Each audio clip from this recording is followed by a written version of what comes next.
So in that case, Harry, what are your thinkings on the dollar and gold? Okay, the dollar's going to go up, I think, to at least 120. And again, that's enough to take the euro down in the 80s.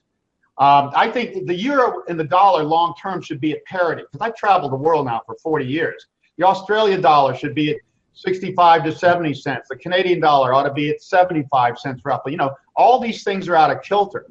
So the dollar goes up and gold goes down. We got people out of gold and silver at the top of the silver market on the day, and we're not usually that good.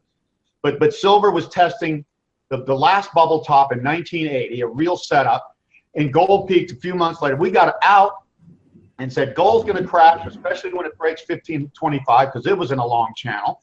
And then when it hit 1,050, we said, hey, this is overdone. People are overly bearish. We're going to bounce towards 1,400, and then it's going to crash again. The dollar going up is bad for gold. Deflation instead of inflation is bad for gold. And gold's been going down since 2013, because that's when the Japanese really stepped up the QE wars, and inflation fell anyway, and the gold bugs finally had to throw in the towel. They've been waiting for rising inflation and even hyperinflation, and you're not going to get it because the fundamental trend, debt deleveraging, financial asset bubble leveraging, destroying money and credit, which is deflationary. Gold correlates, whether you go back hundreds of years or the last decades, it correlates incredibly well with inflation. That's it.